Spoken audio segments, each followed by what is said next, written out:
Assalamualaikum warahmatullahi wabarakatuh. Bismillahirrahmanirrahim.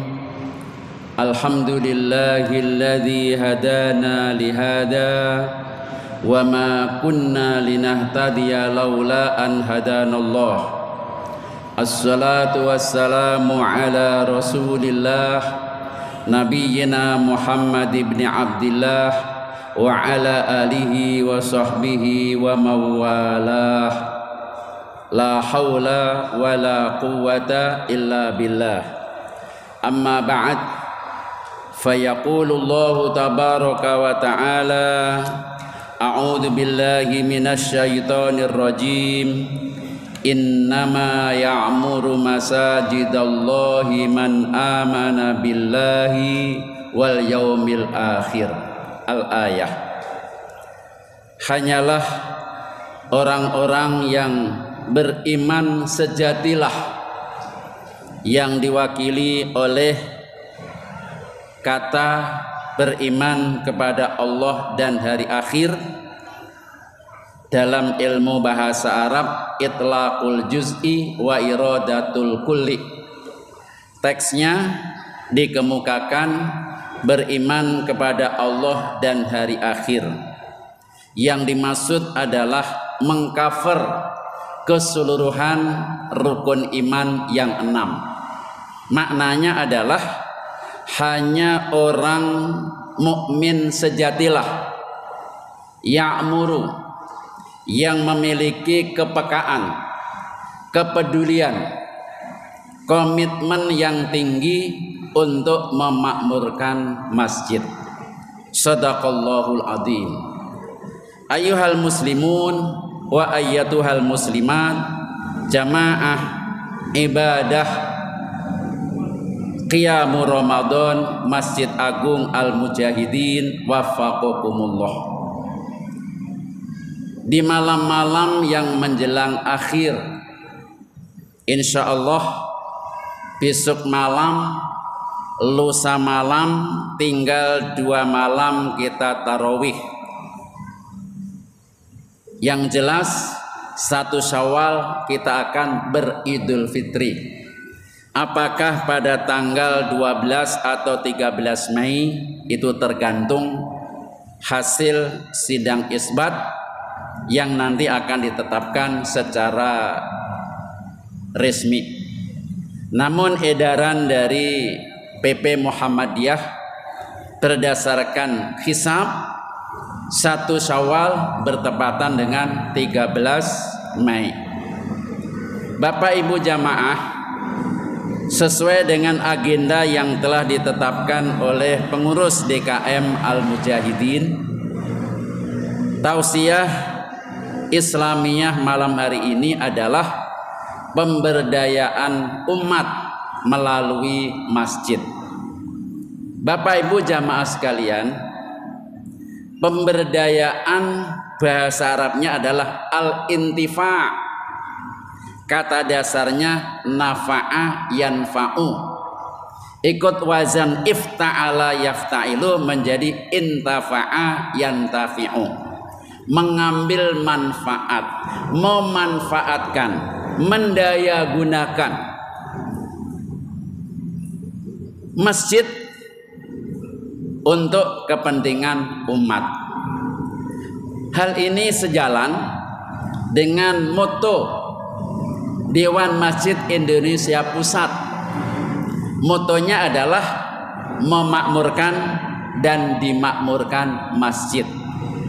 Memakmurkan dan dimakmurkan masjid. Ibu bapak,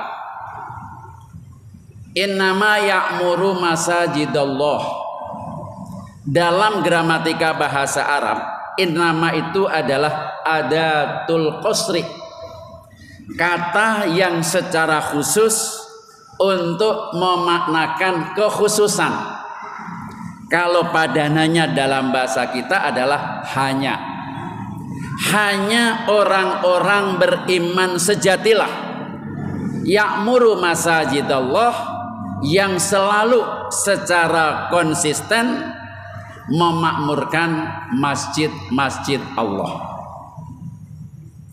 Jika ini kita fahami seperti itu, maka memakmurkan masjid menjadi sebuah peluang strategis. Masjid kehadirannya selain untuk melaksanakan ibadah-ibadah mahdhoh seperti i'tikaf, tilawatul Quran, ta'lim, sholat wajib, sholat sunnah berjamaah dan seterusnya, ini adalah dalam lingkup ibadah-ibadah mahdhoh juga dapat difungsikan melaksanakan kegiatan yang intinya adalah pembinaan umat. Hal ini patut kita semua sadari karena Rasulullah Shallallahu Alaihi Wasallam menurut tarikh Islami, sejarah Islam, ketika Nabi 13 tahun sudah mendakwahkan Islam di kota Makkah, maka ada perintah untuk hijrah ke Madinah, Yasrib dulunya. Sebelum masuk kota Madinah, sampai di sebuah tempat yang namanya Quba, maka Rasulullah pertama kali mendirikan masjid di kawasan Quba yang diberi nama Masjid Quba. Pertanyaannya, mengapa Rasulullah ketika hijrah ke Al-Madinah kok tidak membuat rumah, tidak membuat hotel, tidak membuat gedung, tetapi pertama kali yang dilakukan oleh Rasulullah menjadi salah satu ikon Rasulullah dalam berhijrah adalah membangun masjid, karena Rasulullah memandang bahwa masjid adalah tempat yang sangat strategis untuk membina umat. Demikian pula setelah berhasil meletakkan batu pertama Masjid Quba, maka meneruskan perjalanan di jantung kota Yasrib yang disebut dengan Al-Madinah Al-Munawwarah. Di kota itu juga Rasulullah bukan membangun yang lain, membangun sebuah masjid yang dikenal dengan nama Masjidul Madinah atau Al-Masjid An-Nabawi. Pertanyaannya adalah, lagi-lagi Rasulullah membangun masjid karena realita yang dilakukan oleh Rasulullah pada saat itu, karena masjid sebagai Al-Markaz Al-Islami, sebagai pusat umat Islam untuk melakukan pembinaan umat, baik yang terkait masalah peribadatan mahdhoh maupun kegiatan-kegiatan lain yang sifatnya adalah pemberdayaan, al-intifa. Baik, kalau secara dasar hukum kita sudah tahu alurnya seperti itu, apa sih Pak makna daripada memakmurkan? Silahkan Bapak Ibu lihat di dalam kamus bahasa Arab, misalnya Al-Mu'jam Al-Wasit. Ya'muru itu dari kata dasar amaro ya'muru, ikut wazan fa'ala yaf'ulu, seperti kata dakhala yadkhulu, kataba yaktubu, soma yasumu dan sejenisnya. Makna amara ya'muru pertama adalah bana yabni, membangun, membuat, membikin, mendirikan. Makna yang kedua adalah ansya'a yunsyi'u, menumbuh kembangkan sesuatu yang tadinya belum ada, diadakan. Setelah ada, diberdayakan, ditumbuh kembangkan. Makna yang ketiga, memakmurkan adalah meramaikan, dalam arti memanfaatkan masjid untuk kegiatan-kegiatan baik yang terkait hablun minallah maupun hablun minan nas. Ini makna memakmurkan. Mohon maaf kalau selama ini ada sebahagian pemahaman memakmurkan hanya dibatasi pada aspek mengisi kegiatan, maka perlu disadari ternyata dari referensi yang ada, memakmurkan bukan hanya sebatas mengisi kegiatan. Mengisi kegiatan-kegiatan untuk meramaikan masjid iya, tetapi juga termasuk tausiah, ekspansi, memperluas kegiatan-kegiatan yang mampu menghantarkan jamaah menjadi lebih dekat kepada Allah, memberdayakan seluruh potensi yang ada untuk prinsip musyarakah ta'awuniyah, memberdayakan semua pihak supaya memiliki loyalitas, bekerja sama, tolong menolong untuk menumbuh kembangkan sesuatu kegiatan yang dapat memberikan kemanfaatan. Jika memakmurkan seperti ini, maka dari beberapa dirasah taqabuliyah, studi banding, studi komparasi bagaimana untuk memberdayakan umat melalui tempat yang prestisius yaitu masjid. Pertama, kita perlu membuat yang namanya database. Sekarang sudah teknologi, nggak musim mencatat di buku gede. Sekarang semuanya sudah ada sistemnya. Bagaimana mendata jamaah melalui program Bitly. Ini yang sudah ahli di bidang komputer tahu. Kita bikin format Bitly, nanti kita kirim sebanyak-banyaknya. Pertama kepada keluarga pembina, keluarga pengawas, keluarga pengurus yayasan, kemudian keluarga pengurus DKM, keluarga unit-unit yang ada di lingkungan Al-Mujahidin, kemudian keluarga para khotib, para penceramah, kemudian jamaah inti, jamaah secara umum. Untuk apa dibikin database? Supaya masjid ini punya data yang jelas. Potensi apa yang dimiliki oleh Masjid Agung Al-Mujahidin? Dokter banyak, ada dokter internis penyakit dalam, ada dokter umum, ada dokter SPOG, banyak dokter. Kita data para ustadz seabrek-abrek, para muhandisun, engineer, para insinyur banyak. Kalau kita sudah punya data jamaah potensi yang dimiliki Masjid Agung Al-Mujahidin, kemudian data ini disebarluaskan kepada anggota, paling tidak pemberdayaan akan terjadi. Saya pengen renovasi rumah, tinggal buka aja linknya Al-Mujahidin database.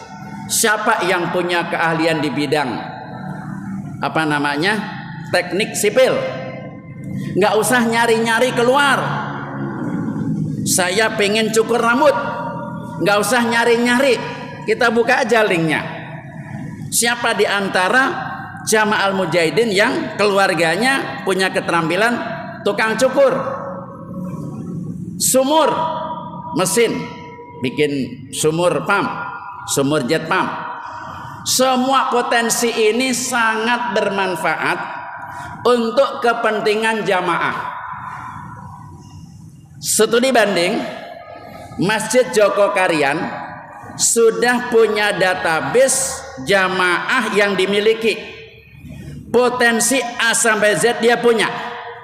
Tinggal klik mau nyari apa. Tukang bakso ada berapa puluh. Pengen nyari guru privat les bahasa Inggris banyak banget. Sehingga dari umat oleh umat akan terjadi musyarakah ta'awuniyah. Begitu juga para agniya, orang-orang kaya yang dia ragu mau dikirim kemana uang saya untuk zakat ini, maka tidak perlu kemana-mana. Karena Al-Mujahidin punya program, ada sekolah, ada KBIH, ada macam-macam. Bidang mana yang kira-kira bisa disalurin uang yang saya punya, nggak akan kemana-mana. Begitu juga sejumlah perencanaan. Perencanaan harus diekspos. Perencanaan bukan miliknya pengurus, miliknya umat. Pengurus DKM, ini contoh kecil. Pak Azhar, saya mengikuti WA grup dari beberapa grup. Ketika punya rencana konblokisasi, beberapa bulan selesai. Punya rencana masakhif Al-Qur'aniyah tercapai, pembatas soft tercapai, karena rencana diekspos, dipublish.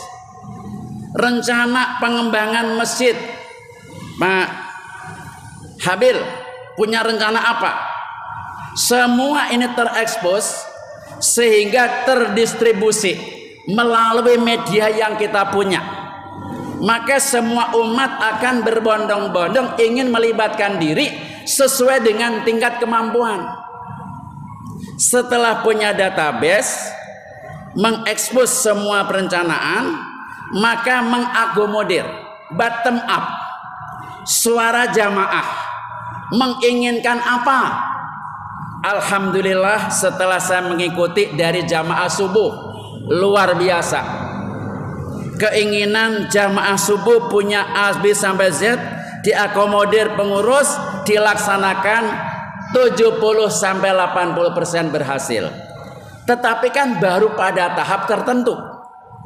Maka ini semua ketika dikemas dengan pendekatan networking, bagaimana membentuk jaringan kerja dengan beberapa pihak yang punya potensi apa saja. Apakah potensi dari masjid yang lain, dari pemerintah kota Tangerang Selatan, Pemkot ini kan ada bidang kesra, ada bidang yang lain-lain. Itu punya dana, punya biaya. Ketika program masjid matching, connect dengan program Pemkot, maka akan menjadi sinergitas yang luar biasa. Bulan Maret, baru bulan yang lalu Pak, saya datang ke Kabupaten Tulang Bawang Barat, Provinsi Lampung. Kesra Kabupaten Tulang Bawang Barat mengumpulkan 250 para khotib, para pengurus masjid untuk dilakukan pembinaan dan peningkatan kualitas pengurus dan khotib.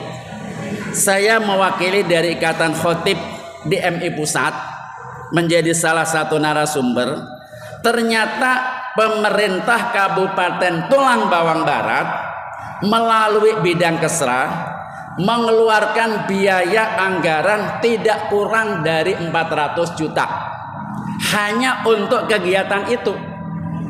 Setelah 1 bulan pelaksanaan dilakukan, outputnya jelas. Ada review bagaimana impact balik para khotib, para ustadz, para pengurus masjid kepada pemerintah kabupaten. Semuanya sudah ada formulasinya. Sebab itu mari pemberdayaan umat melalui berbagai sektor. Apakah bidang sosial, bidang ekonomi, termasuk bidang politik. Mohon maaf umat Islam jangan merasa nggak tertarik dengan politik. 2024, ini ancur harapan banyak pihak. Kalau umat Islam tidak mampu mempersiapkan diri, maka sebentar lagi tergiles Pak. Kalau masing masjid punya loyalitas melakukan pemberdayaan umat di berbagai sektor, paling tidak ada kesepakatan internal yang bisa kita sampaikan kepada pihak lain. Minimal pembinaan kualitas internal menjadi semakin baik. Melek politik yang islami, melek ekonomi yang islami, melek bidang kesehatan yang islami, melek budaya yang islami. Sementara ini kita selalu menjadi follower, menjadi pengekor, hanya cuap-cuap di belakang, tetapi nggak siap menjadi yang terdepan. Jangan salahkan orang lain kalau orang lain mengambil posisi di depan. Sebab itu Pak, mari di bulan yang amat sangat mulia ini kita bertekad memberdayakan umat di berbagai sektor melalui tempat yang namanya masjid. Insya Allah ini sangat strategis. Inilah tausiah singkat kita malam hari ini. Mudah-mudahan bermanfaat. Mohon maaf. Wassalamualaikum warahmatullahi wabarakatuh.